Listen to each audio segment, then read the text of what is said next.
So Captain America Brave New World is coming out in a few days, which got me thinking about the unsavory position Marvel has found itself in the last couple of years. For maybe a decade, Marvel ruled movie theaters all over the world, with every movie making profits that multiplied its initial budget by a lot. Then 2019's Infinity Saga happened and Marvel entered its flop era. Nothing they did seemed to work after that.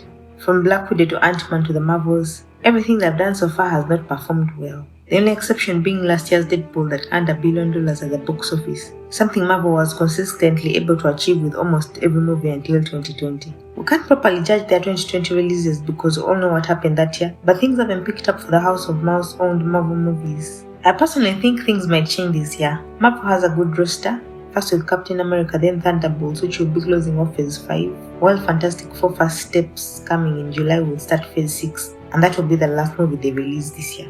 I feel like things will get better because they are finally listening to the fans. Marvel had gotten so cocky with their previous success that they had started releasing poorly made movies and TV shows that even comic book fans couldn't love.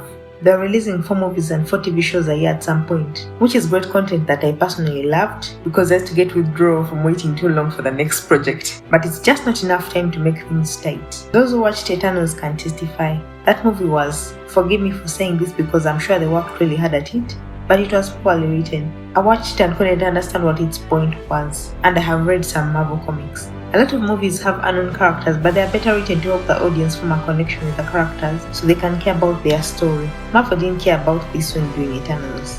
I didn't completely hate it, but I couldn't make myself care enough to get attached to the story. But they have finally listened to us. I personally think they may have over-listened because apparently they kept test screening Brave New World and then refilming certain scenes, so we'll see how that turns out. But they've cut down on the TV shows and movies released prior, so hopefully they are back to making quality entertainment. The one thing that might disrupt the Marvel train a little bit is DC. DC's new universe helmed by James Gunn starts this year. Now DC has more popular comic book characters, which is why they're still shocked that Marvel found success with poorly performing characters like Captain America and Iron Man. I've always been surprised that DC could never make a great movie despite having the better received properties. And DC has always had a ready-made bigger audience, but they might change that this year with Superman. I for one have not liked any of the movies James Gunn has made for DC so far because I hate blood and gore, and I didn't think I'd want to watch Superman, but the trailer they released early this year made me curious. I just might give DC another chance, because the handful of good superhero projects produced every year not enough to tide me over until the next. So I always wanted to fill myself up with DC, but they just wouldn't work with me. It looks like they might have finally found their groove. It looked like they were going back to their comic book origins in that Superman trailer, which is great. DC animated movies are close to comic storylines and are really wonderful. I've always wondered why they didn't do that with the live actions. Marvel too seems to be reading the room, thankfully. My one prayer is they erase everything that happened in Secret Invasion because that was really terrible, even for me. And I've liked literally everything else they've put out to a certain extent. But even I can't defend Secret Invasion and I need them to help me wipe it from my memory.